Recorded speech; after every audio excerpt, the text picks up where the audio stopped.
Hey everybody, today I'm going to be reviewing the canon Star Wars novel Ahsoka, about Ahsoka Tano, who is a character in the Clone Wars animated movie, the Clone Wars animated television show, and Rebels, the animated television show. But this is the novel, which takes place between Revenge of the Sith and Rebels, and it follows Ahsoka's story from the end. It kind of briefly talks about between Clone Wars to Revenge of the Sith, and then it picks up following Order 66. Oh, and this novel is by E.K. Johnston, who is a female. Not that it really matters, but most Star Wars fiction writers happen to be males, but you have a female writing one about a female character. So I thought that was relevant, I guess. And I'm a big Clone Wars fan and Ahsoka fan, so I was really excited to pick up this book and read it. And Johnston did not disappoint. It was a very entertaining book. She does a really good job with describing the characters and really immersing you in the story, and describing Ahsoka's mindset and how it evolves following Order 66. And the story is her, as I said, trying to, following Order 66, trying to kind of hide somewhere, similar to how Obi-Wan does as Ben Kenobi, although she's not protecting anyone, as Ben is protecting Luke on Tatooine. So she's not really connected to anyone or any one specific planet. She's just going to the Outer Rim and trying to survive, trying to evade the Empire, who are trying to hunt down Jedi. And she gets in some Imperial entanglements, as Han Solo or Ben Kenobi would say. And yeah, it was just a really good story about her trying to just live life after Order 66, meet new people, and try to avoid Imperial entanglements. And it, slight spoiler for those who don't know that she's in Rebels and part of the Rebel Alliance. It's also pretty much the story about how she joins the Rebel Alliance. So great book. I'm giving it a 3 out of 5. As an Ahsoka fan, I kind of want to give it a 5 out of 5, because if you're a Clone Wars fan or Ahsoka fan, it's really required reading, because it covers a really large hole in her story and her character arc that you just don't get if you're just watching the Clone Wars and Rebels.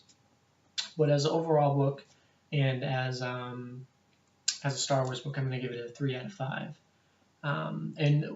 But as I said, it's an excellent story, and she does a really good job about describing the characters and the settings and everything. The one criticism I had was that I found the action sequences were sort of not as good as some other Star Wars novels I read, and especially the climactic battle is just, it's kind of, I don't know, it's really it doesn't really deliver, but it's a good story. And it wasn't, I was trying to compare this to one I just finished, Lords of the Sith, another Star Wars novel, and some other novels I've read about this. And it had a different feel to it, and I was trying to figure out what that was. And what I realized is that all these other Star Wars novels, which I've read, they're all kind of like movies, where I read them, and it's a really good story with a really big climax, and then it's over, and I'm like, wow, that was a good book. I'm going to put it on my shelf, maybe read it again, whatever. But that's cool. Like, now I want to go read something else. Whereas with this book, it's a little bit of a different feel. This is more like a television show in book form.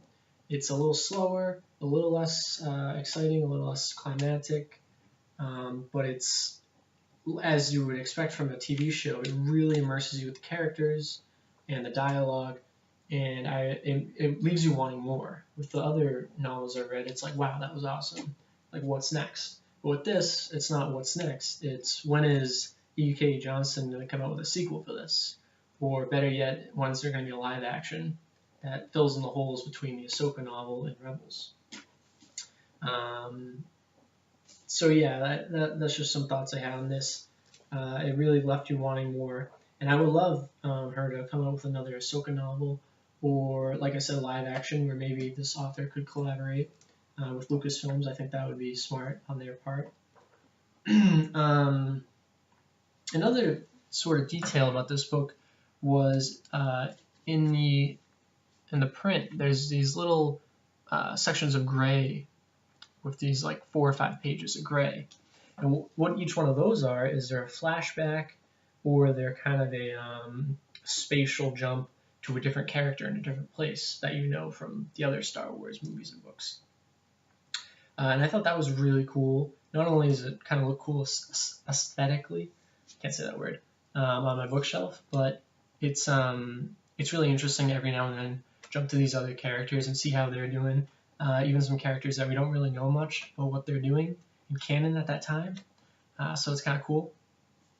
And also, like as I'm reading and my bookmark is getting closer to the next gray thing, I'm getting excited because I'm like, oh, I wonder what the next flashback's going to be.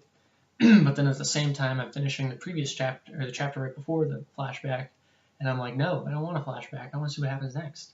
So I'm going to read the flashback fast. But I think it's really cool that she put those in there. It adds to the story, I think, a lot.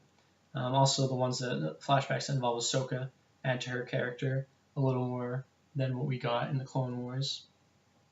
So yeah, if you're an Ahsoka fan, I definitely suggest Ahsoka, the novel. And it's a 3 out of 5. Thanks for watching.